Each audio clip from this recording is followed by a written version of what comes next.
Muchas gracias a todo el equipo de Miércoles Exportador de PROMPERÚ y a la institución por la invitación. Un placer acompañarlos esta mañana.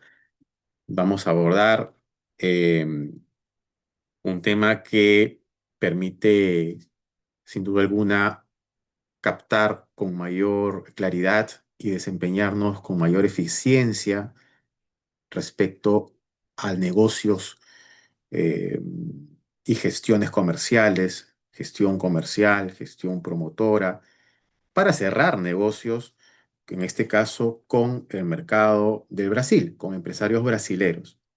Así que creería yo que podríamos aprovechar minutos interesantes para captar la metodología de aprendizaje y a partir de esos contenidos y esos criterios poder aplicarlos para el mercado de Brasil en particular y que también les podría servir inclusive para otros mercados si tenemos una mirada un poquito más amplia en el desarrollo de este seminario. Vamos a iniciar entonces. Le saludo a Jorge Caicho, presidente de la Cámara de Sostenibilidad Empresarial, y para efectos de esta presentación, vamos a abordarlo en tres bloques, en cinco bloques. Etapas de la negociación, simplemente para situarnos. Tiempos y estilos de negociación, que son temas que se han abordado en ediciones anteriores y que me parecen fundamentales para poder clasificar y discernir sobre perfiles de personas, la parte más de relacionada a las culturas, relacionadas a las predisposiciones emocionales, de pensamiento, de criterios, de actitudes muy fuertemente establecidos a partir de tiempos y estilos. Son dos grupos en un solo espacio. Punto dos, tiempos y estilos de negociación. Pasaremos a mencionar un universo parcial de técnicas y tácticas de negociación, digamos como referentes. Pueden haber algunas otras más, pero vamos a abordar varias, así que consideraría que vamos a tomar en cuenta este espacio 3 para poder luego discernir desde la teoría del punto 3 hacia las reflexiones finales del 5, pasando, por supuesto, por lo que es cultura y estrategia de negocios en Brasil. Entonces vamos a tener una lectura, vamos a, por clasificarla de alguna forma, en la etapa 3 teórica, para luego de conocer la cultura y estrategia de negocios con Brasil y brasileros, luego mirar unas reflexiones finales de aplicación de las mismas técnicas y tácticas propuestas. Este va a ser el recorrido de las siguientes láminas y vamos a iniciar rápidamente. Etapas de la negociación, un poco para situarnos como punto de partida. Tres etapas muy bien definidas. Usualmente se ha, vamos a decir así, consensuado que en las diferentes reflexiones realizadas en seminarios previos y charlas desarrolladas, pues que la etapa uno es probablemente una de las más importantes. Nosotros vamos a situar en la parte uno para provocar un desempeño feliz en la etapa 2. Estamos situados en ese contexto, en ese espacio de tiempo. Etapa uno parcialmente, porque hay otros elementos adicionales a lo que nos convoca en esta mañana, de técnicas y tácticas de negociación. Es una etapa uno más nutrida, pero estos puntos de técnicas y tácticas están situados sin duda alguna en la etapa uno para luego aplicarse en la etapa 2. En ese espacio estamos, ¿sí? Entonces, la etapa uno de prenegociación, de preparación, de estar advertidos, de informar, de estar coleccionando contenidos, información, tendencias, perfiles, actitudes, eh, qué tan comprometido está el aporte o el perfil emocional, el perfil un poco más frío. Todo ello está vinculado a la etapa uno y queremos abordarlo con cierta metodología a partir de los siguientes minutos. Recordando que esa parte investigativa tiene componentes del perfil del comprador, pero también de la empresa, que no vamos a abordar porque no es el espacio necesario y los tiempos cortitos ahora. Sin embargo, sí lo menciono porque creería que es importante darle un contenido más completo a la etapa uno, que es más nutrido, insisto, con respecto a la investigación previa y la preparación para negociar, para provocar la negociación, la aceptación de una comunicación y luego el inicio de una negociación. Entonces hay un esfuerzo importante en la etapa uno, insisto, que vamos a abordar ahora y que hay otros ingredientes que acompañarían a identificar las técnicas y tácticas y a los perfiles con quienes negociar. Tiempos y estilos de negociación son dos conceptos distintos y complementarios. Tiempos de negociación, estilos de negociación, y vamos a abordar, son dos de cada cual, dos tiempos y dos estilos. Vamos a abordar primero los tiempos. Entonces, hay en esta clasificación de tiempos de negociación, tienen monocrónico y vamos a ver policrónico. En pantalla proyectamos el tiempo monocrónico. Es una expresión técnica y teórica, ¿sí? Por favor, atención aquí, porque estos cuatro elementos, cuatro conceptos nos permitirán prever el perfil con quien vamos a negociar. Nos va a ayudar muchísimo. Entonces, acá está el primero, tiempo de monocrónico. Y se señala en tiempos monocrónicos que las culturas, miremos por favor todo el país de Brasil y si desean con mayor claridad todo el mapa mundi, las culturas monocrónicas son aquellas que mantienen un grado alto de planeamiento o planeación. Entonces, la actitud, la predisposición, la vocación cultural tiene el perfil de planificar. Eso implica investigar, un poco lo que hemos afianzado del lámina anterior respecto a las etapas de negociación. Pues la etapa uno implica un trabajo de planeamiento, investigación y planeamiento, claramente. Entonces, una cultura o las culturas monocrónicas tienen esa tendencia de hacer un esfuerzo preventivo y de planificación. Y se concentran, se señala, una tarea a la vez. O sea, hay un orden, hay una disciplina, correcto. Hay una suerte de metodología y, por supuesto, criterios que acompañan a ello para que a partir de ese orden y esas metodologías, cada persona, cada funcionario, cada empresario, cada gestor en estas culturas tengan la información ordenada para ellos, a sus criterios y por lo tanto con mayor confiabilidad en su desempeño, porque es planeamiento, investigación, planeamiento, permitiría en una cultura monocrónica, en esa actitud, esa predisposición, esa voluntad, esa vocación, pues administrarse mejor, gestionarse mejor, desempeñarse mejor cuando aplicaría ya los resultados de esa planeación. Esa es la intención. Luego se señala, tiempo monocrónico dice que significa que se tiene que fijar la atención en una sola cosa a la vez, debido a que el individuo se concentra en una sola acción. Se concentra en una sola acción. Muy bien. El tiempo monocrónico mantiene a las personas aisladas. Es decir, cuando hablamos aisladas no significa que trabajen en oficinas separadas, necesariamente. Es una isla aislada, se está refiriendo más a que su pensamiento, sus análisis son más individuales. De repente, al concluir ciertas etapas de sus análisis, pueden compartirlo con otras personas, otros colegas, colaboradores, pero en principio es un ejercicio que lo hacen en solitario, el ejercicio mental, intelectual. A eso se refiere.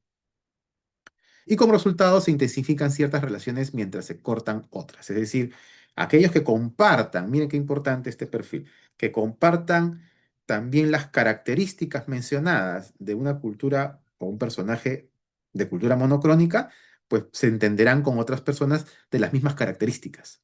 No en el ejercicio del planeamiento, que es individual, pero cuando compartan el análisis, la conversación, la tertulia o las reuniones de trabajo y de negocios, hay mucha coincidencia, hay conexión, van coordinando y hay una armonía de la participación de un personaje con otro u otros, que también están, vamos a decir así, compartiendo los mismos métodos y forma de pensar y actuar. A eso se refiere.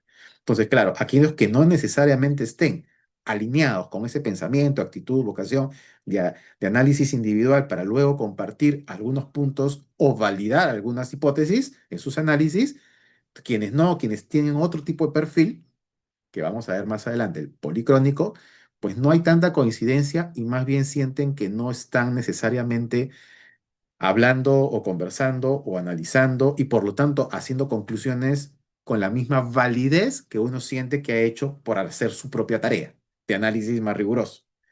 Va por ahí un poquito la lectura. Entonces, ahora pasamos a policrónico para hacer un poco el contraste. Decimos que los tiempos policrónicos, las culturas policrónicas mantienen relaciones humanas e interacciones son valuadas por encima de los planes y las citas. Es decir, todo lo contrario al monocrónico. El policrónico implica, la cultura policrónica implica que las relaciones humanas, las relaciones interpersonales, son más importantes que los planes y las evaluaciones técnicas o teóricas o metódicas. Le da más peso a las relaciones interpersonales, mirarse a los ojos, interactuar, ver coincidencias distintas a los temas de negocios y conectar, ¿correcto? Conectar con las personas. Ese es el perfil contrario al monocrónico que se le denomina tiempo policrónico. Entonces el tiempo policrónico, ¿verdad? Implica involucrarse con personas, más de una persona a la vez, por supuesto, y más de un tema a la vez. Distintos temas. Un poco más de tertulia, un poco más de interacción, de intercambio de miradas, de explorar coincidencias agradables, construir algún tipo de relación interpersonal que rompa el hielo. Ese es el perfil policrónico, ¿correcto? Así que claramente la intensidad va a variar de persona o de cultura o de país, pero la vocación es esa, un poco más amplia, más de personas, menos metódicas, menos de análisis.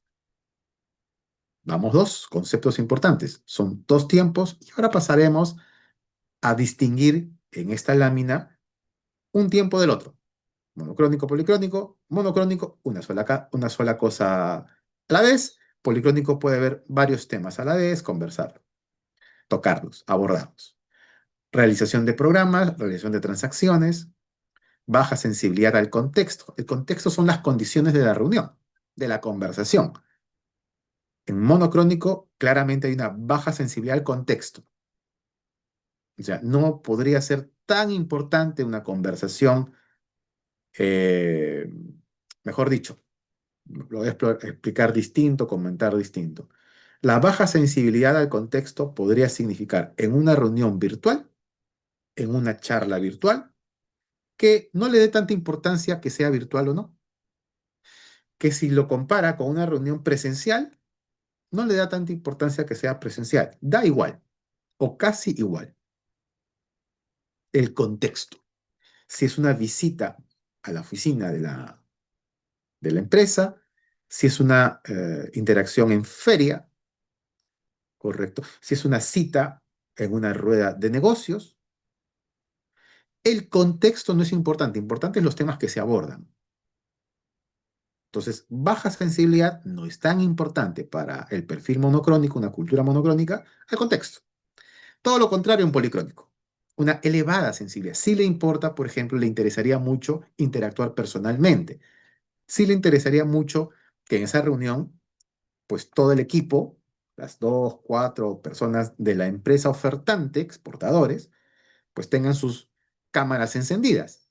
Se vería hasta mal, ¿no? Se vería como una falta de respeto, de consideración, que alguno tuviera la cámara apagada, no se ha preparado, no quiere mostrar su rostro, todo lo contrario, acá hay conexión humana, entonces no hacerlo se afecta. Ese es el contexto. Si es una reunión de cita de negocios en una rueda, tal vez, o los reciben en sus oficinas, o son visitados ustedes, le importa mucho la interacción, cómo abordan, el respeto, la consideración, la sonrisa, el lugar, el espacio, si se han preparado, qué tipo de si le ofrecen algo de beber, algo de degustar, tal vez. Em, Todo eso para eso es importante. Ese es el contexto. Policrónico, alta sensibilidad. Toma muy en cuenta estos elementos. Correcto. Y así vamos haciendo este contraste. Correcto. Creo que se entiende. Vamos haciendo estos contrastes. Am, seguimos. Yo creo que se entendió. Yo creo que se entendió. Y vamos a estilos ahora. Hemos visto monocrónico, tiempo monocrónico, culturas monocrónicas. Tiempo policrónico, culturas policrónicas, diferencias. Ahora vamos a ver estilos. Son dos conceptos también. Estilos de negociación. Alto contexto y bajo contexto. Alto contexto, bajo contexto. Alto contexto, aquellas culturas en las que la información se maneja de forma vaga y poco precisa. ¿Se acuerdan lo que hemos, digamos, fijado como el concepto de qué cosa es contexto en esta charla, en este seminario? El contexto son las condiciones de la reunión, de la conversación, dónde es, cómo es, quiénes están, cómo se desenvuelve la persona, las personas, los espacios que ocupan, si se prepararon, si no se prepararon, si hay alguna, algún gesto cordial o varios, o no los hay. Todo eso es el contexto de la conversación, de la reunión. Entonces, alto contexto, ¿no? Estilo de emoción, alto contexto implica que la persona, el personaje, la persona, eh, en ese contexto, el desempeño en ese contexto, no necesariamente es precisar temas de contenidos que son importantes en negocios y no son más genéricos, un poquito más ambiguo, porque está más interesado o interesada en conocerlos, en ver sus expresiones, en ver los gestos, las condiciones del lugar, el espacio. Está más distraído, el policrónico, por ejemplo, más distraído en ese contexto que es muy sensible para él. Entonces los temas que se abordan no van a hablar de precios cuando están tomando un desayuno o un café, de repente no, están en otro enfoque, en otra faceta, en otra actitud, en otra predisposición de alto contexto. Están con una percepción muy definida en el contexto y no necesariamente los contenidos de los temas abordados.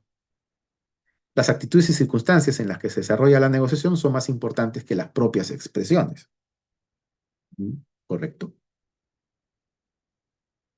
Entonces, claramente, la comunicación está centrada en la persona y sus emociones, sus actitudes, sentimientos, que son muy perceptivos. Y mencionamos, por ejemplo, típico de culturas como la japonesa, la árabe, la mediterránea. Alto contexto, y por lo tanto tenemos el cuarto y último concepto, que es lo contrario, bajo contexto. Aquellas culturas, ¿verdad?, que utilizan expresiones verbales y no verbales muy claras. Comunican con mucha claridad lo que quieren decir. Es muy objetivo, no entran tanto en la subjetividad al comunicar, sea con gestos, con palabras, con énfasis, con impostar la voz y comunicar de la manera más eficaz, clara, nítida posible. Son de bajo contexto porque lo que están centrados estas personas son en los contenidos, en lo que están diciendo. Para ellos son muy importantes eso, muy importante. Entonces no hay, como dice en el texto presentado, no hay tanta voluntad, es muy bajita, la voluntad de que haya subjetividades en lo que comunican. Tal vez, una salvedad, un paréntesis, una salvedad, de repente hay algunas personas con este perfil de bajo contexto que de repente, para no sentirnos que son eficaces en lo que comunican, pero de repente no son tan eficaces justamente en lo que están diciendo, pero se están esforzando en serlo. Se están esforzando en serlo. Quizás igual pueden perfeccionar, aunque por cultura y siendo profesionales, funcionarios, gestores, compradores, por ejemplo, que están muy acostumbrados a comunicar, transmitir, ellos sienten que sí están comunicando con eficacia. Pero tal vez nosotros no somos lo suficientemente perceptivos para identificar esa comunicación. De repente nosotros somos más de alto contexto, ¿correcto? Quizás policrónicos, ¿nos estamos entendiendo? Y no estamos tan atentos a lo que nos están comunicando. Esa es nuestra interpretación. Estos cuatro conceptos ayudan a que nuestra interpretación sea lo más nítida posible y evitar errores. Diferencias: alto contexto, bajo contexto. Alto contexto, las relaciones suelen ser duraderas y estrechas. En alto contexto. En bajo contexto, las relaciones entre individuos son relativamente cortas, puntuales, específicas, porque no le dan tanta importancia a las relaciones interpersonales, humanas y demás, tal vez. Tiene que ver con el monocrónico y el policrónico, tal vez. Lo cierto es que le dan más importancia en el bajo contexto a los temas en específico, los temas, entre comillas, muy entre comillas, importantes de esa reunión o esas conversaciones o coordinaciones. No significa que no sean observadores, ojo con eso, que no observen el contexto. Significa que la importancia que le dan ellos y su desempeño e interacción es de bajo contexto, es el perfil. No significa que sean poco perceptivos, ojo con eso. Am, Mensajes explícitos en el bajo contexto, claro, pues están más mirados y abocados en los contenidos. Contratos rígidos, diferencias entre miembros cercanos y extraños son menores, claro, porque la comunicación suele ser muy eficaz y eficiente. Ese es su esfuerzo natural. En fin, ciertos patrones culturales pueden cambiar en un plazo no muy largo.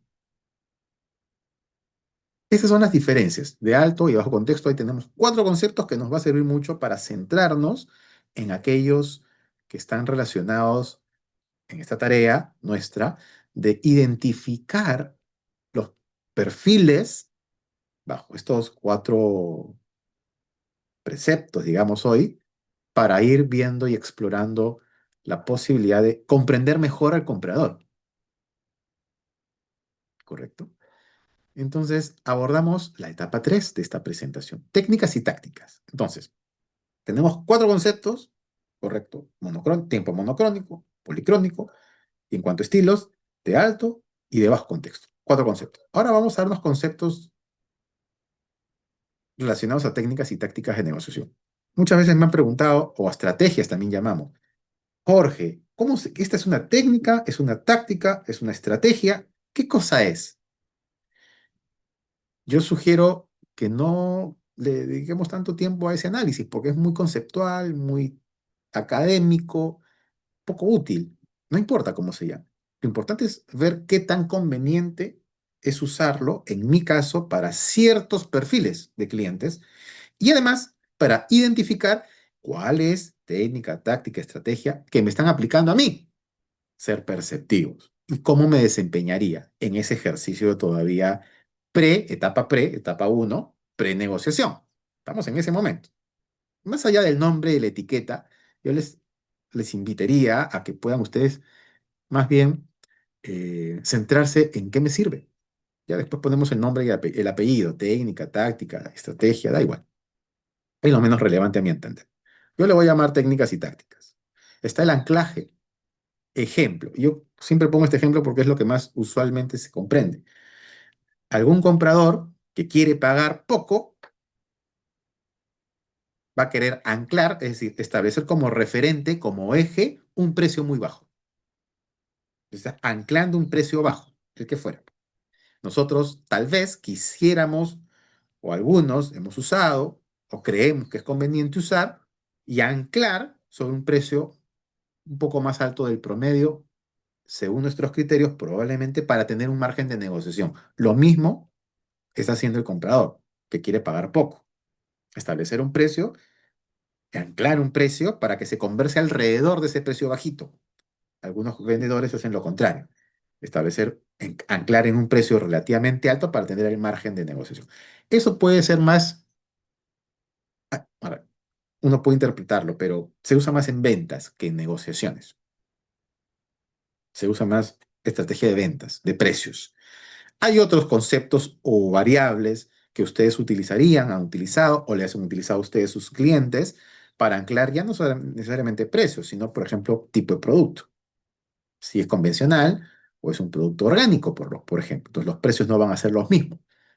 Entonces, sobre un producto orgánico tenemos una oferta de orgánicos, de alimentos, de quinoa, el producto que ustedes eh, provean, este, o prendas de vestir con certificación orgánica, con algodón orgánico, donde se preserva, o Ecotex, o lo que fuera.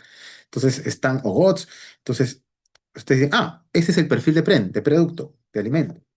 Correcto. Entonces, están anclando sobre esto, por lo tanto, le hace sentido a partir de guardar la certificación y todas las análisis que requieren de laboratorio, cuando correspondan, alimentos y demás, es, vamos, preservamos y garantizamos, contamos con esta certificación y además podemos hacer un análisis de laboratorio. Tú estás anclando sobre ese perfil de producto bajo esas consideraciones. No estás hablando de precio, estás anclando otro perfil, otro tipo de variable. Es una manera. Otro puede ser precedente. Si es un cliente con el cual ya hemos hecho negocios previamente, una etapa anterior, reciente, o dos etapas anteriores, recientes, o más tiempo, y de un momento a otro quiere negociar un siguiente lote de producción, de compra, una siguiente orden de compra, pero resulta que por alguna razón está castigándonos mucho, castigándonos. Lo más usual suele ser precio. Otra vez la rigurosidad del volumen o la rigurosidad de la frecuencia de envíos. Pueden ser otros criterios, pero muchas veces sucede con precio. Entonces uno castigando nos quiere decir que está siendo sumamente exigente y que está fuera de las negociaciones previas. Entonces aplica presente. Bueno, de acuerdo a lo que sucedió en la última orden de compra, habíamos negociado en tales consideraciones. Entonces ya lo dan como que esas negociaciones previas, envíos previos, resulta que para ustedes es un argumento, un argumento que les permite a ustedes defender una posición frente a un requerimiento de una eventual nueva orden de compra un poco fuerte, digamos, un poco, este, vamos a usar una palabra, digamos, un poco abusiva, si quieren, pueden calificarlo tal vez así, demasiado, ignorando las negociaciones previas.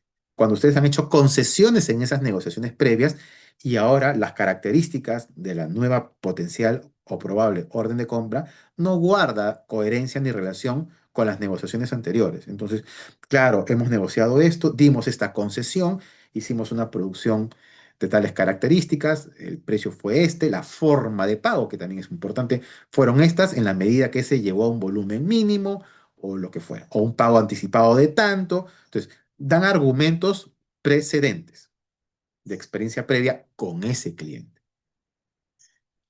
Moldeo de aspiraciones. Ustedes determinan, por ejemplo, determinan al inicio de la negociación algunos, algunos aspectos claves que determinen la conducta siguiente del comprador.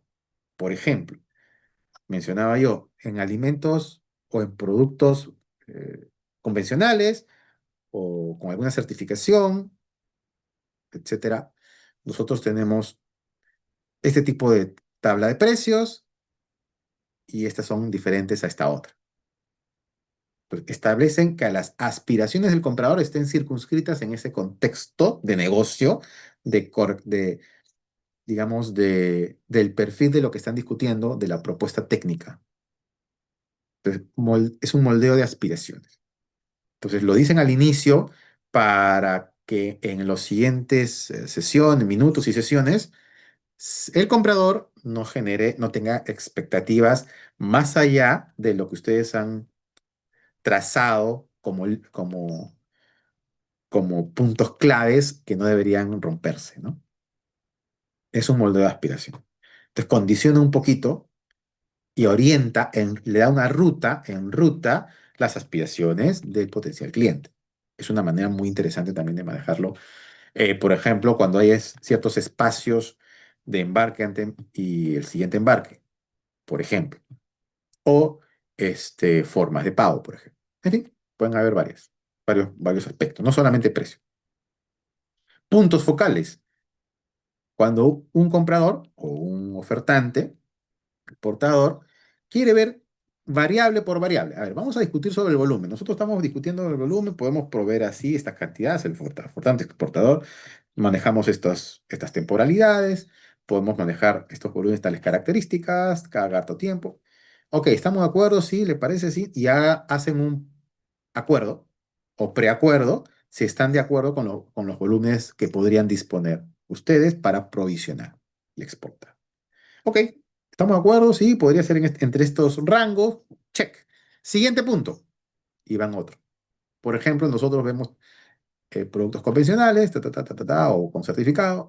¿Estamos de acuerdo? Check. Y pasan así a otro punto y otro punto y otro.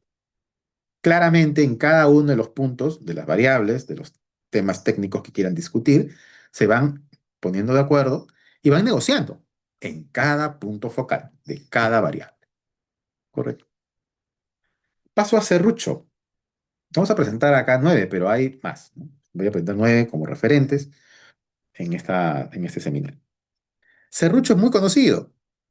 La técnica táctica de serrucho implica que, y casi siempre lo usa el comprador, muchas veces, la gran mayoría, nos dice, por ejemplo, después de algunas primeras conversaciones, dicen, yo tengo una propuesta o mis últimos proveedores, o mis actuales proveedores, o un actual proveedor, me ha hecho una cotización en tales características, que difieren de la de ustedes como ofertantes exportadores. Y claramente que lo cita, menciona el comprador de esta otra propuesta que ella tiene, ¿no es cierto? O trato que tiene, que es más beneficioso que nuestra oferta exportadora. La palabra serrucho se refiere a que utiliza este argumento el comprador, pero que no necesariamente es cierto, sino lo que está haciendo es destruir, bombardear, atacar nuestra propuesta técnica o cotización y la ataca. Insisto, puede ser verdad, puede ser parcialmente cierto o puede ser mentira. Mi recomendación es, no importa, ustedes son exportadores. Ustedes y quienes están exportando con menos regularidad, tendremos que hacer nuestra tarea de investigación para saber cuál o cuáles son los rangos de precios en esas condiciones de nuestra propuesta técnica que son aceptables en el mercado en ese momento. Si nosotros hacemos la tarea y hacemos el trabajo de investigación, planeamiento, etapa uno, y sabemos enmarcarnos y hacer una propuesta, podremos deducir que esa propuesta que el comprador dice y compite con la nuestra de otra competencia distinta claramente a la nuestra. Un competidor que es más atractiva en tal ítem, en tal variable, en tal condición que nuestra cotización, podríamos decir si es verdad o no. Podemos discernir nosotros. No se lo vamos a decir, no creo que sea verdad, no vamos a discutirlo. Pero podemos sospechar de que no es tan cierto o de repente lo sí. Y nosotros hemos hecho una cotización o propuesta técnica demasiado conveniente para nosotros sin pensar en los intereses o no teniendo en cuenta el mercado en ese momento. Entonces, tal vez podamos sobre esa información y ese análisis, hacer concesiones o adaptarnos acercarnos a la propuesta que en teoría tiene el comprador. Ese argumento, esa técnica se llama serrucho y que es usualmente utilizado por el comprador. Que puede ser útil si nosotros no conocemos nuestro negocio, si conocemos poco, no hemos investigado, nos hemos confiado, no sabemos, no hemos informado, no hemos captado información relevante, no hemos hecho consultas a personas especialistas. Cuando estamos en esa situación, un poquito desconectados de la realidad, el serrucho va a funcionar, porque no lo sé, porque no hice mi tarea de investigar, de informarme. Para el comprador le va a funcionar bien, porque estamos un poco sin piso como para argumentar algo o discernir si es correcto lo que dice o no. Más allá si es verdad que tiene una cotización o no, irrelevante, está citando una posibilidad de negocio o que compite con nuestra propuesta. No importa si es verdad o no, irrelevante, pero tenemos que discernir si es cierto, si tiene certeza o cercanía a la realidad.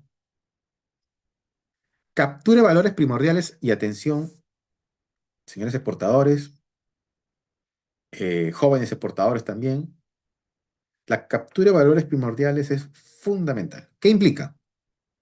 Implica que nosotros vamos a ir de ambos lados. Ofertante, exportador, estamos en la etapa uno, ¿verdad? Información, análisis, prepararnos. Correcto, estamos en la etapa uno. Todavía no le hemos tocado, mandado el correo ni tomado contacto con el comprador. No sabe que existimos el comprador. Estamos haciendo nuestra tarea. En la captura de valores primordiales, nosotros hemos elegido a quién ofrecerle. Es nuestra responsabilidad conocer a esa empresa, claramente. Y por lo tanto, decir, a esta empresa le interesaría un producto como el nuestro. ¿Por qué? No, que la quinoa resuelve el problema de la salud en el planeta. Este, la maca, lo que sea, el producto que ustedes ofrezcan. O estos productos tienen de alta calidad, etcétera. Entonces, ustedes tienen identificado de su oferta exportable cuáles son los atributos más, repito y subrayado, más importantes de su oferta, vuestra oferta, de cada uno. Ah, este es un atributo muy importante, este es otro y este es otro.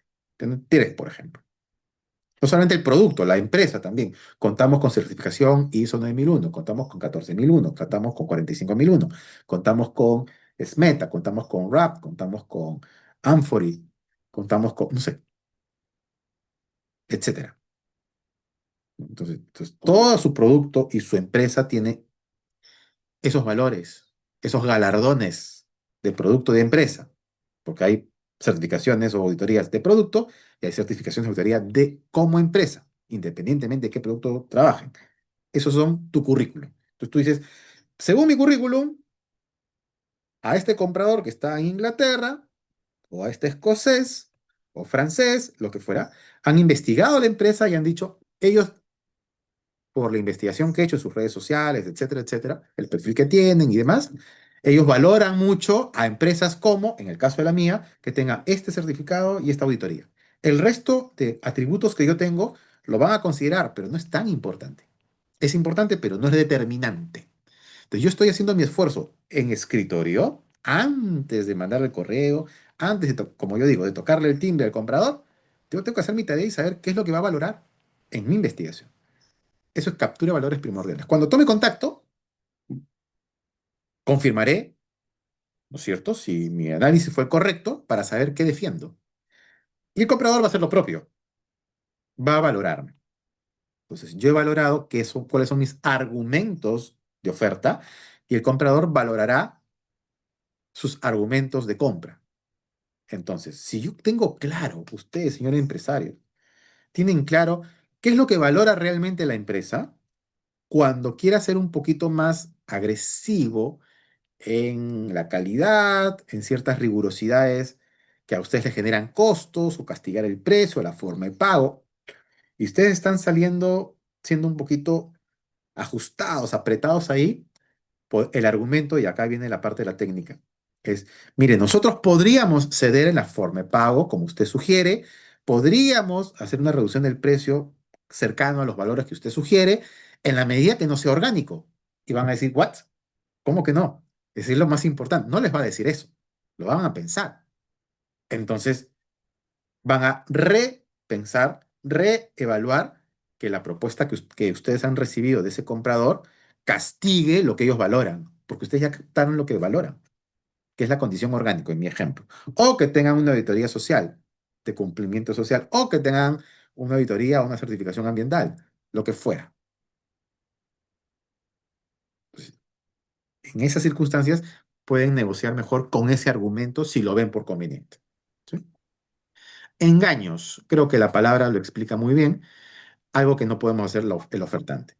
El comprador, los compradores, por más pequeños que pudieran parecer, medianos, qué duda cabe que los grandes, son expertos en identificar mentiras.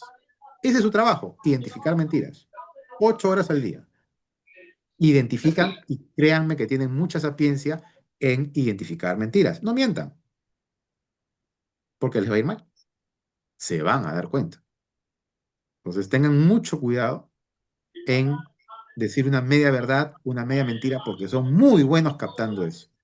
Tan buenos son que cuando uno escribe un correo, se dan cuenta de qué perfil tenemos nosotros, cómo escribimos. Si tenemos una carta, un correo o electrónico, una carta de presentación, leen la carta, en 2 párrafos ya saben si nosotros conocemos nuestro producto, conocemos de nuestro negocio o no. Se dan cuenta en segundos, porque se dedican a eso todo el tiempo. Ese es su trabajo. Entonces, mi recomendación es jamás pretendan hacer una media verdad o una media mentira o una verdad completa. Ellos se van a dar cuenta y van a perder lo más importante, que es la construcción de la confianza. Es lo más importante. Construir confianza y es muy difícil lograrla, que confíen en nosotros, y es muy fácil perderla. Inescrutabilidad. Es una técnica que se le hace más fácil a ciertas culturas. Que básicamente su rostro o su voz no comunica nada. O sea, son como, yo siempre digo el mismo ejemplo, como un témpano de hielo y no se inmutan por nada. Entonces, nosotros podemos dudar de qué está diciendo, está pensando, le interesa, no le interesa, duda de lo que le digo, no sabemos. Eso genera confusión en nuestro consciente y nuestro subconsciente y nos jugamos digamos, solitos nos autogestionamos y condiciona lo que decimos. ¿Por qué aplican muchas veces esas técnicas o tácticas? La inescrutabilidad, que es no comunicar ningún gesto del comprador, lo aplican porque está probado de que las personas, nosotros, que no tenemos ninguna feedback, ninguna reacción y no podemos adivinar qué sucede, ¿verdad? En la mente de esa persona con la cual estamos conversando en ese momento, solemos hablar de más. Y cuando hablamos de más, estamos cediendo. Y no nos han dicho nada, están callados. Estamos cediendo porque necesitamos una aprobación mental de nuestro subconsciente. Nos indica, uy, estamos mal. Uy, no le interesa. Uy, perdemos el tiempo. Uy, los pasajes fueron en vano. Uy, la feria hemos invertido tanto. Uy, mi jefe me va a llamar la atención. O mi gerente. Entonces, comenzamos a hacernos un problema mental solitos. Eso lo genera alguien que aplica inescrutabilidad, que es cerrar la boca y no comunicar con gestos. Solito. Pero si uno no está acostumbrado a esto, va a hablar de más, va a ceder cosas que ni te han pedido. Mucho cuidado con eso. Demandas excesivas, muy conocido. Y acá terminamos con 9 de las varias técnicas éticas que hay. Demandas excesivas implica que hay un comprador que te va a solicitar un volumen mucho mayor y te genera expectativas a ti. ¿Cuál es el resultado?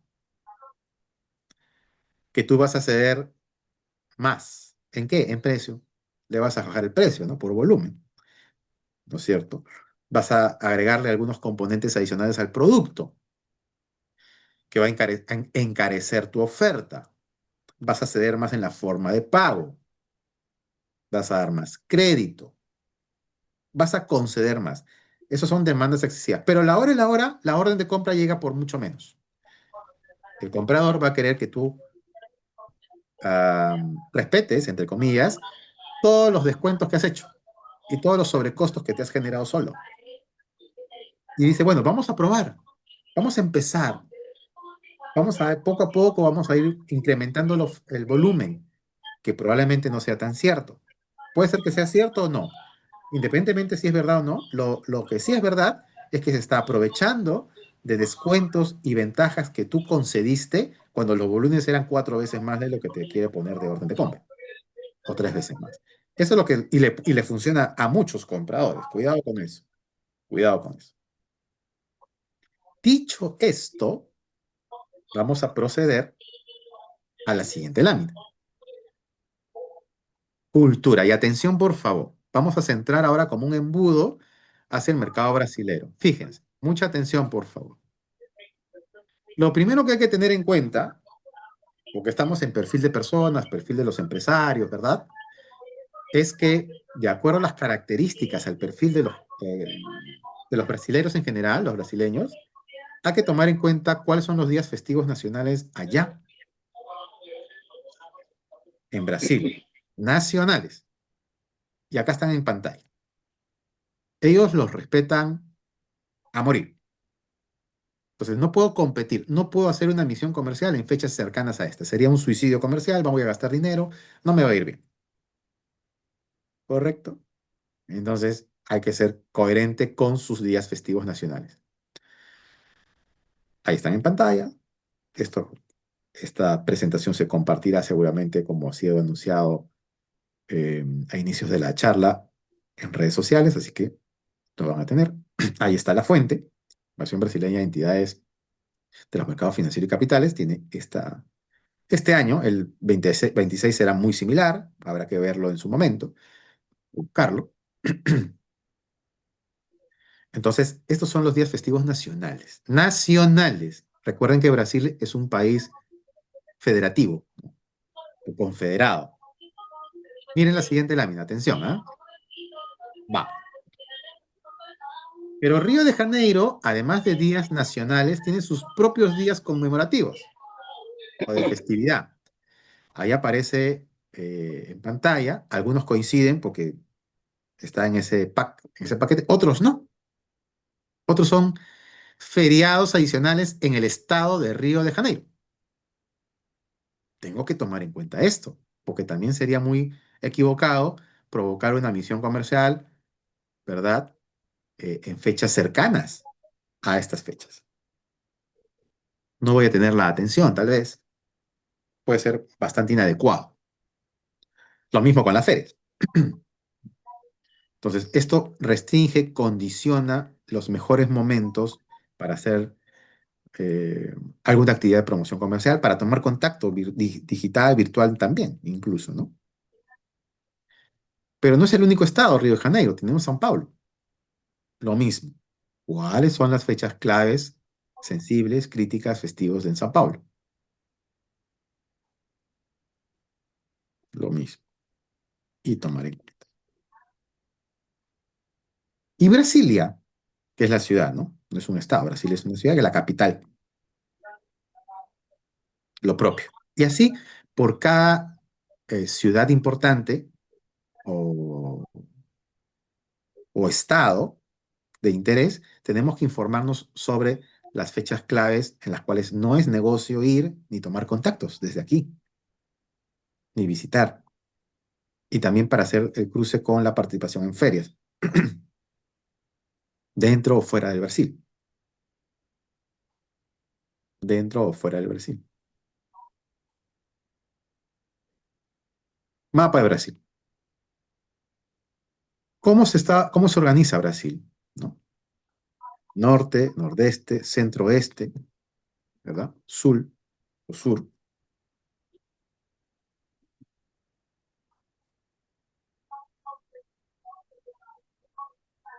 para tener una referencia, ¿no? El Perú debe terminar más o menos por acá. A ver, acá está, por acá termina el Perú, ¿verdad?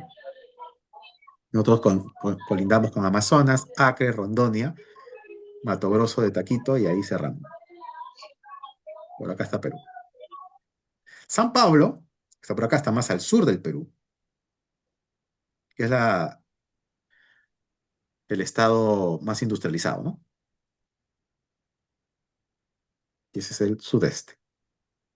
Río de Janeiro está por aquí, Espíritu Santo está por acá. Y aquí, en Goiás, el estado de Goiás, acá está Brasilia, aquí.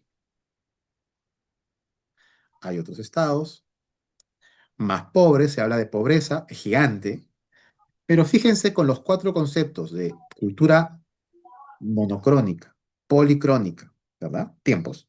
Dos, estilos de negociación de alto contexto y bajo contexto. ¿Cuál será el perfil del residente en Amazonas o en Pará o en Rondonia o en Acre, Mato Grosso? ¿Qué diferencias habrá del empresario que está más por la costa?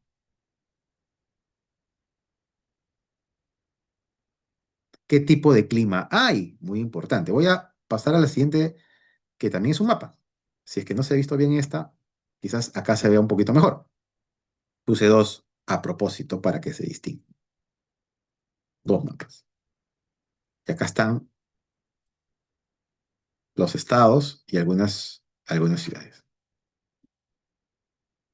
Santa Catarina, en fin. Acá está Brasilia. El puntito es Brasilia, la capital.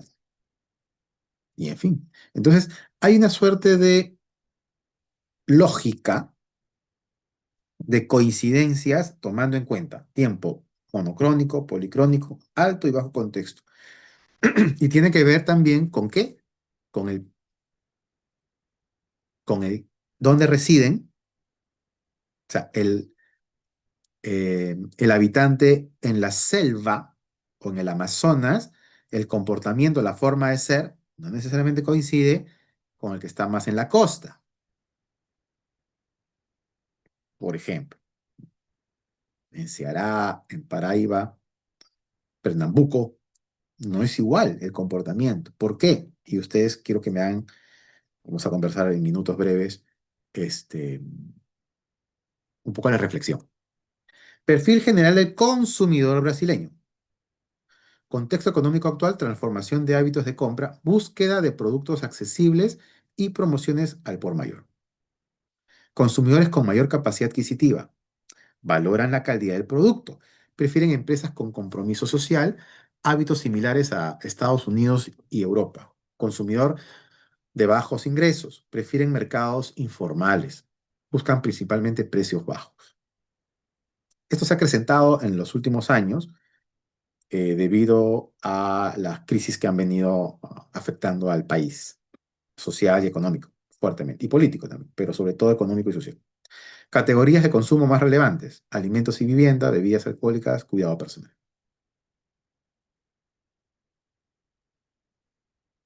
Cuidados en el proceso de negociación. Durante los procesos de negociación es importante tener en cuenta que será un proceso lento hasta que no se establezca una relación de confianza. Primer dato, buscan establecer relación de confianza. ¿A qué tiempo podría obedecer? ¿A qué estilo de negociación podría obedecer? Voy a preguntar, ¿eh? Y ustedes me dirán. Ya la respuesta seguramente la tienen. De la misma forma, se debe evitar utilizar tácticas de presión para acelerar el proceso de negociación. No hay que estar inquietos. Al igual que cualquier actitud arrogante o de superioridad, en ambos casos será totalmente rechazada. Cuidado con eso. También se debe tener en cuenta que en tierras brasileñas los acuerdos se dan de forma global, de forma general, global, ¿correcto?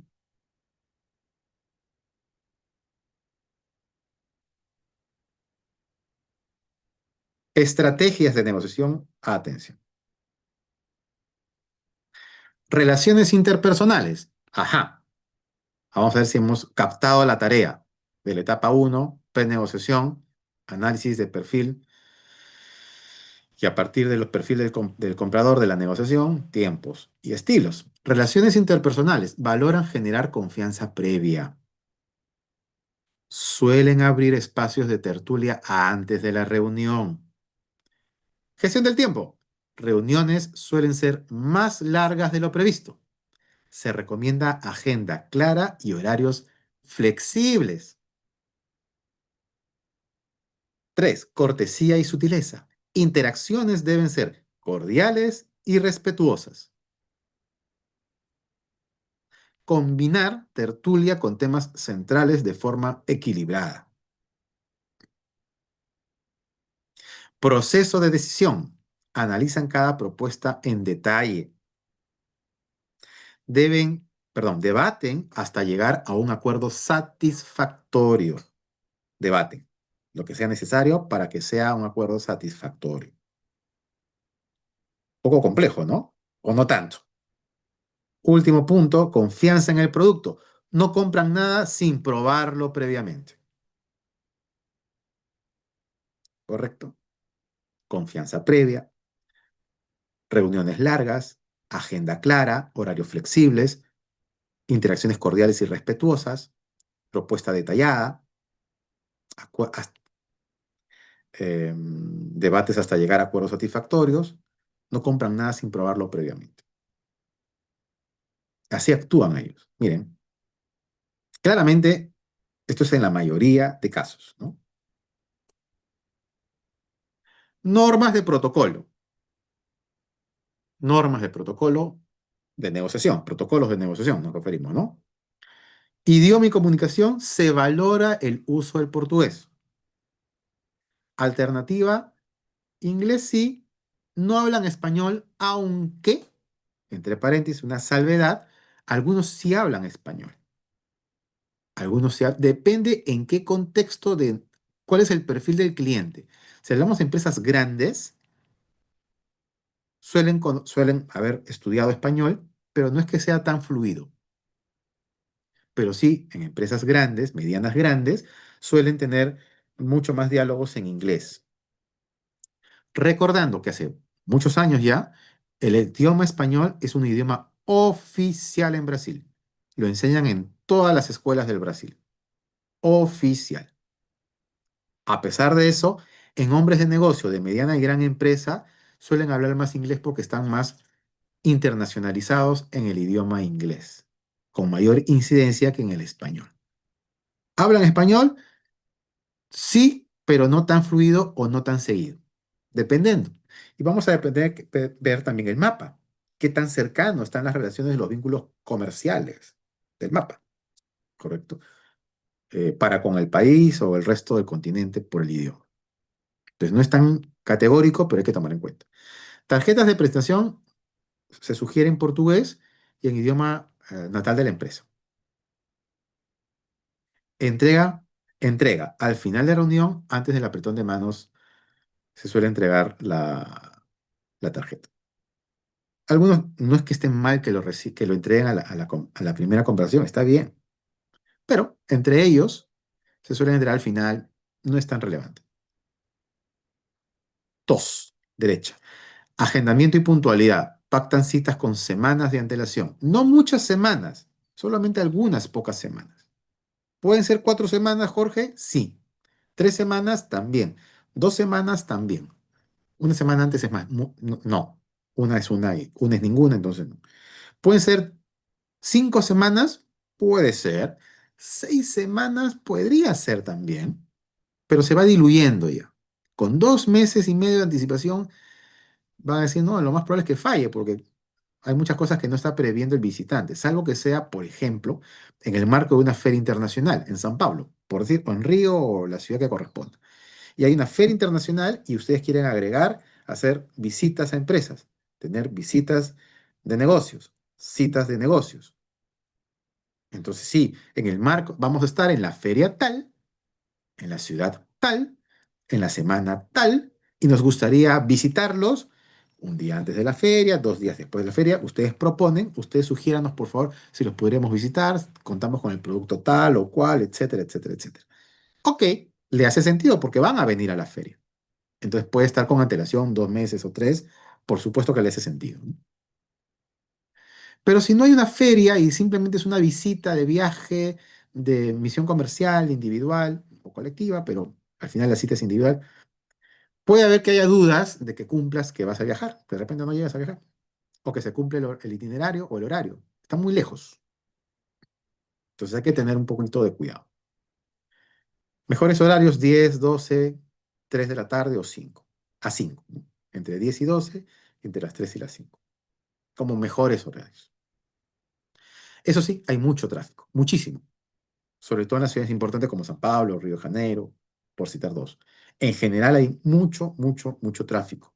Entonces hay que ser muy inteligentes para prever cuáles son los horarios y el desplazamiento, la duración de la reunión y el desplazamiento a la siguiente. Hay que ser muy cuidadosos, muy cuidadosos. Mucho cuidado con eso porque llegar tarde, eh, las probabilidades de que lo superen el comprador pues son un poco bajas, no se ve serio, ¿no? Tres, saludos y trato personal. Hombres saludan de la mano, mujeres besan la mejilla o saludo de mano si lo ofrecen. ¿Cuál es la recomendación? Siempre saluden de mano a las damas, salvo que las damas ustedes vean y observen la predisposición de ofrecer la mejilla. Puede ser. Trato amistoso es normal en Brasil, cordial, amistoso. Mantener formalidad y usar títulos, señor, doctor, ingeniero. Cuarto, reuniones y negociaciones. Negociaciones en portugués, de preferencia. Estudien portugués, es un idioma, no es difícil, probablemente sea el idioma más sencillo para el de habla hispana. No se confíen porque hay un espacio intermedio muy pronunciado, es decir, muy usual, que es el portuñol. No es ni portugués ni es español. Entonces, cuidado con aprender muy poco y creer que es suficiente, ¿no? Hay que ser un poquito más respetuoso del idioma portugués y tal vez alguna que otra expresión que se nos pueda salir o escapar en español podría suceder, pero si vas a hablar portugués, procura que sea portugués, con la entonación apropiada, además. El brasileño inicia el tema muchas veces y la decisión final la toma la persona de mayor jerarquía. Entonces, cuidado cuando soliciten las reuniones, este, tiene que ser una persona que sea capaz de tomar decisiones o que sea el segundo como para que la decisión y la negociación y la decisión fluyan, ¿no es cierto? Y finalmente, regalos y cortesía en cenas sociales, flores o alfajores son bien vistos. Regalos se abren en el momento y se agradecen. Si ustedes reciben una cortesía, ustedes la proporcionan. Tomen en cuenta estos datos, ¿no? Son datos, recomendaciones que ponemos a disposición para que lo puedan considerar, evaluar. Siempre analizando el perfil, ¿correcto? Y yo pongo como último punto es, ¿qué técnicas y tácticas aplicarían? ¿Cuál aplicarías tú?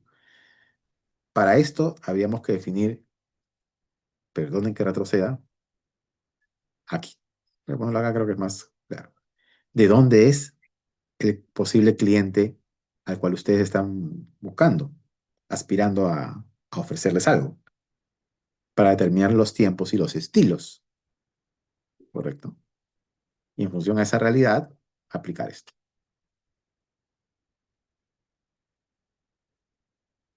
Saber cuáles serían los más, algunos de ellos u otros que no aparezcan. Lo dejo abierto y suelo cerrar con esta frase que el éxito comercial depende de cuánto inviertes en conocimiento sin aprovechar otras experiencias, porque si no vamos a ser más viejitos y ya tengo experiencia y ya no me queda mucho tiempo para aplicarlas. Ah, ampárense, déjense ayudar para acordar el tiempo que toma tener resultados. ¿Sí? Buscamos resultados, ¿no? Y no solamente un aprendizaje de saber que conozco y solamente sabiduría, no entiendo que somos hombres y mujeres de negocio, ¿no? Dejo abierto un poco la participación de ustedes. Muchísimas gracias por su atención y asistencia también. Así que yo me someto a las preguntas, sugerencias, comentarios que quieran formular. Muchísimas gracias. Listo.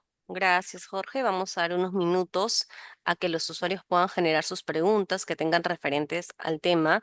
También mencionarles que posteriormente en la parte del chat van a poder encontrar el enlace de la encuesta que nos va a servir para mejorar los servicios y también los diferentes canales de atención que tenemos referente a todo lo que es exportaciones. De igual manera, cualquier consulta también está el correo en la presentación que será publicada en nuestros canales. Tenemos una consulta por parte de Jocelyn. Nos dice si existen diferencias significativas en los estilos de negociación según la región de Brasil, ejemplo, Sao Paulo versus Río de Janeiro o versus norte o noroeste. Claro que sí. Y acá voy a regresar al mapa porque me parece muy aleccionador hablar sobre esto. Mencionamos, claro, estilos y tiempos, ¿no? Les voy a dar un dato. Cuando estamos muy sometidos hacia el mar, suelen ser culturas, en el mundo, ¿eh? Suelen ser culturas eh, policrónicas y de alto contexto. Suelen ser. No es que sea categórico lo que estoy señalando. Cuando no es así, cuando estamos más al interior, suelen ser culturas que quizás es un poquito más reducido y sean un poco más monocrónicas y eventualmente de bajo contexto. Entonces, si hacemos esa muy fácil, digamos, muy simple valoración, acá está San Pablo, acá está Río, puede ser que acá hay una en Río más acentuado, que puede ser policrónico y de muy alto contexto. En Sao Paulo puede ser que sea, yo creería que puede ser un punto intermedio entre policrónico y monocrónico y también de alto contexto. Fíjense, el perfil de un empresario, de un funcionario, mientras mayor peso tenga esta empresa, mientras mayor peso tenga la empresa, más curtida, con más historia, probablemente más grande, con más experiencia, suelen ser personas que el contexto lo consideran mucho siempre, muy probablemente, pero que son mucho más prácticas también. Entonces puede ser que le den por la naturaleza del perfil de donde residen, que sean de alto contexto, pero que es un relativo alto contexto, porque siempre están muy enfocados en el core del negocio. Entonces, no es que puede ser alto contexto, pero puede ser monocrónico. Parece una contradicción, pero no lo es tanto, porque eh, puede ser que se ciñan a tarea por tarea, focal, punto por punto, pero de alto contexto. Puede pasar, pasa. Entonces, hay que ver que hay una serie de matices. Hay que, y eso hay que identificarlo de acuerdo a la procedencia, al lugar, como el mapa pueda sugerir, y también investigando a la empresa. Muy importante.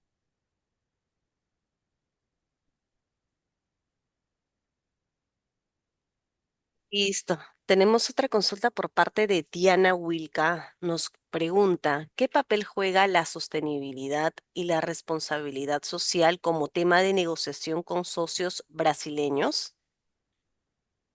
Suelen estar, a ver, yo quiero distinguir algo que me permite la pregunta que se ha formulado hacer con respecto a dos conceptos. Uno es algo que hemos mencionado con muchos años, es la responsabilidad social, que tiene que ver con comúnmente, no es lo mismo, pero se ha asociado mucho a filantropía e inclusión social.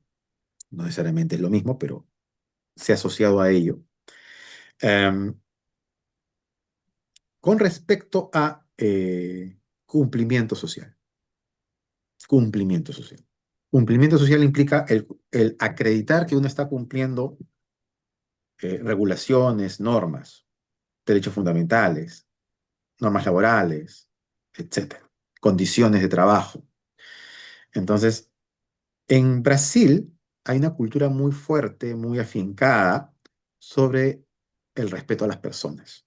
Entonces tiene que ver con cumplimiento y también con responsabilidad social o con un buen trato decente con las personas. Tiene que ver con los dos. Pero en Brasil sí lo valoran mucho. Y el tema ambiental también lo valoran bastante. Sin embargo, cuidado, Brasil siendo un mercado grande, es un mercado grande, a la vez es un mercado eh, que va a negociar precios. Va a ir mucho al precio bajo por volumen. Por lo menos es lo primero que podemos sospechar en términos generales.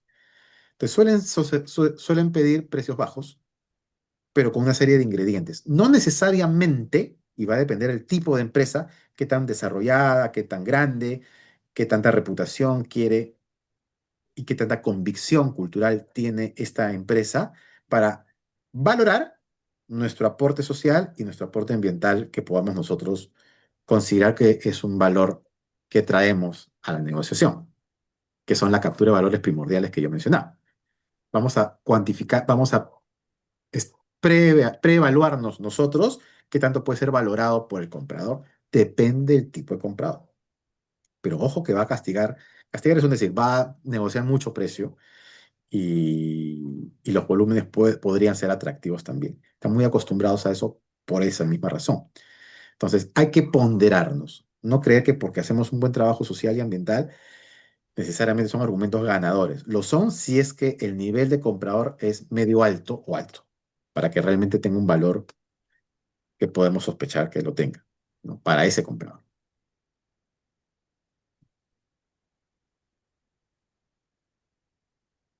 Ya, tenemos otra consulta por parte de Melissa Castilla. Nos dice, para el mercado de Brasil, para los productos textiles, ¿qué funciona mejor con respecto a las visitas? ¿Valoran más la visita presencial? ¿Hay que viajar o podría hacerse reuniones de manera virtual y comunicaciones iniciales por correo electrónico? ¿Qué sugiere para iniciar negociaciones?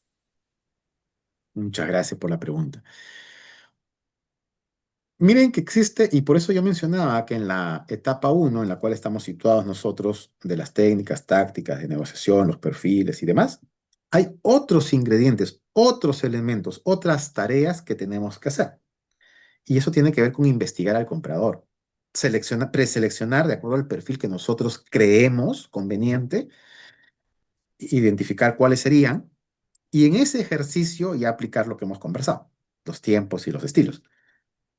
Eh, pero en este ejercicio tendríamos que haber distinguido algo para responder la pregunta de Melissa Castilla, que es que si hay compradores potenciales que en realidad no son importadores, va a ser necesario tener una conversación, reunión de visita. No vamos a visitar solamente un comprador, vamos a visitar a 10, si es posible, 8. Pero sí, lo van a valorar muchísimo porque no son importadores. Podrían importar, sí. Importan de vez en cuando, tal vez, pero no necesariamente son empresarios que están, digamos, tan abocados a las importaciones. Claramente va a haber una diferencia de nuestra parte respecto a la competencia si vamos personalmente. Los contactos se pueden hacer antes, sin duda, para que podamos ser recibidos. Eh, pero sí es importante, de alta importancia en nuestra mirada, si no son importadores recurrentes o no lo son, necesitamos hacerlo. O si sí lo son, en el caso de que sean importadores, distribuidores, en esos casos está bien que lo podamos hacer digital, virtual y está bien. En cualquier caso, siempre va a ser más valorado. Eso es alto contexto, ¿se acuerda? Es el contexto de la negociación. Mientras no sean importadores o sean importadores muy poco recurrentes, hay un alto contexto para ganar confianza. Si son importadores recurrentes, este, hay un contexto importante, van a valorar si vamos, pero no necesariamente es necesario.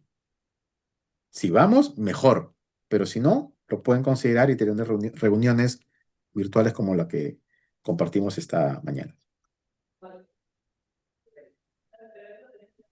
Gracias, Jorge, por la valiosa información que nos has brindado el día de hoy. Quizás algunas recomendaciones o palabras finales. Sí, yo creo que